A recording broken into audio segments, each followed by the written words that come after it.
In this topic, we'll discuss about the type of tokenizations. So one of the type of tokenization is the sentence piece, and also we go through the concepts of the byte pair encoding (BPE) and the Unigram.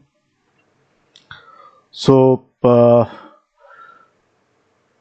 first of all, we'll see the type of the tokenization, which I mentioned that we'll discuss about the sentence piece here. So tokenization used in sentence piece. So basically in this, right, what is sentence piece? So we'll define what is actually the sentence piece here. So sentence piece is an unsupervised text tokenizer and the deconizer developed by the Google. So which is actually widely used in the NLP models such as text to text transfer model, ExcelNet, AlberNet, MT5 and the Google multilingual BART model. So it actually treats the text as a raw stream of character and performs a subword level tokenization. So basically, if I am providing a kind of a raw stream of character of words or the sentences, right, it actually converts into the subword level tokenization without depending on the white space of the pre-segmentation. So we are not depending on the segmentation or the pre-segmentation in this case. So in this case, right, the type of tokenization used in the sentence piece is actually the subword tokenization, I can say, and internally supports two main algorithms. So one algorithm we call the byte pair encoding, so which is actually based on the most frequent symbol pairs. So it's actually depending upon the frequency symbol pairs, right, used in the GPT, etc. or BART, correct. So we'll see described in the later lecture, right, how it actually works in byte pair encoding. And another algorithm is the Unigram language model, which is actually depend on the probabilistic model that chooses the most likely subword in it used by the sentence speech by default. Okay, so these are the two algorithms used in the sentence piece. Now we'll take an example here. So for example, the tokenization. Okay, so for the sentence which if I use the Unigram, right, so the segmentation will be might have look like TO is one token, KEN is one token, I, JD, TION, right. Okay, so you'll be wondering how it does, right? So I'll explain in brief, right, in the later lecture, right, for the Unigram model as well as that this BPE model for the tokenization. Okay, now if it is learned with the different probabilities, right? So in terms of probabilities, it actually tokenizes in terms of a TO, KEN is one token, IJN is IJ. JD, TION is another token. So segmentation dependent on also on the subword probabilities which you learn during the training process. Okay. Now comparison of the BP and the Unigram. So BP is actually deterministic. It is based on the frequency pair, as I mentioned. It always have the same speed because it's a byte pair, right? In the subsequent pairing we are considering here. So for example, GPT or Robert, right, or T5 model uses the BP model, right. Generally in terms of a performance, it is very fast and simple to understand, whereas the Unigram algorithm is based on the probability based approach. Also it depends upon the likelihood of the model. Okay, so it can have multiple valid segmentation as well. So this Unigram also be used in the T5 model, Albert or multilingual T5 model. So in general, it's very flexible and robust to noise. Okay, so we'll see how it looks in the Python script. So let's import the same sentence piece, which is in Python it is defined as a SPN. Okay, so So first of all, we'll do the train process of the sentence speech model using the Unigram. So basically, we are actually focusing on the Unigram here. So let's say I already provide a corpus of the data, that is the data.text, right? Your text file.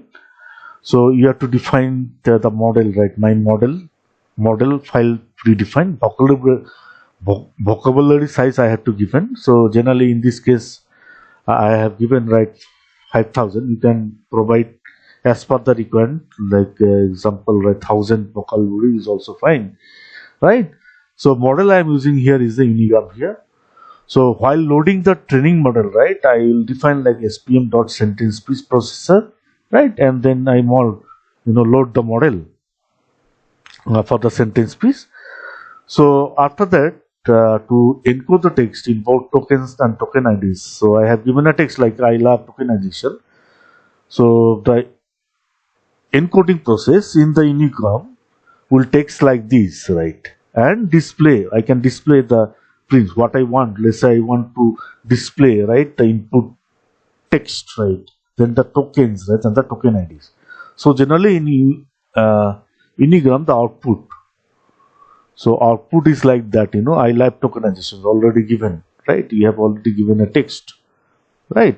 So the tokenization is again underscore I underscore love underscore token and iization.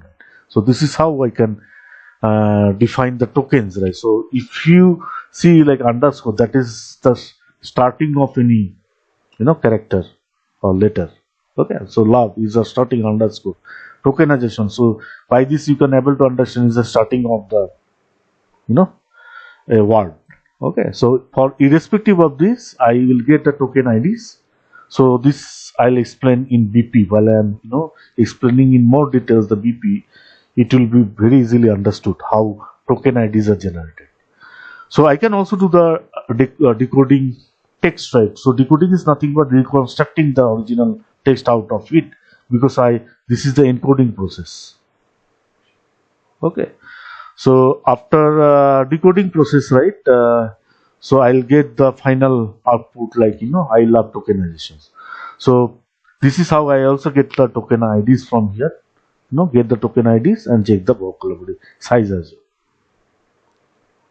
well. Next part is that in the sentence piece, how I can find using the BP, right? So previously we will see how it has been done using the Unigram, right? So here we'll see using the BP, right? So this is the same process, right, which I already explained, right? So you have to load the model train, right, and you will provide the token input right here and display the input here, right? So similarly in this you can get, right, token IDs, right, I love tokenizations. So if you see, like, it also provides a kind of token IDs like 38, 198, 404 and 615. So if you decode it, so you'll get the output as a I love tokenization. So finally, what are the main difference? So I'll just summarize. So this is a summarization slide, right? So is a probabilistic model, Unigram, right, keeps a large vocabulary size like pounds and low probability subwords. It can also produce multiple validity splits, slightly slower compared to the BP, right, if you see. And these are the different models we have used, right, and it also is the good for multilingual and nosy parts. So okay, so whereas BP is deterministic, right, we already discussed.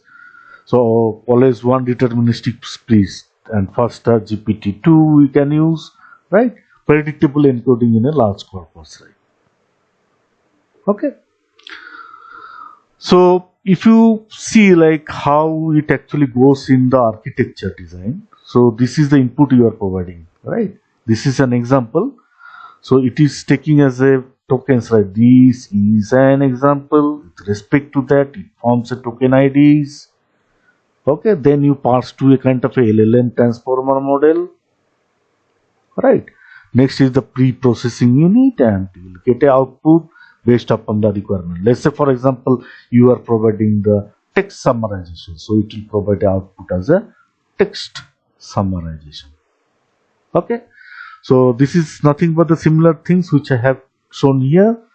So get the vocabularies for the training. Let's say for example I get the few IDs or the few tokens out of that.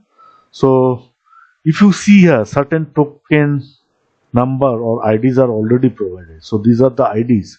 So by default unknown IDs is 0 token ID. Underscore is 1. A I can put as 2 based upon the algorithm, right, which will implement. So algorithm is nothing but, so this is actually done by your algorithm like BPE and the Unigram, say for example. And this is how it actually takes the priority of your token IDs irrespective of the output of the tokens given by the BP or the Unigram algorithm. Okay, so this is the basic concepts of the sentence piece tokenization. So you can further go through, right, in detail, right, the GitHub blog given in this link. I also describe this link in below here.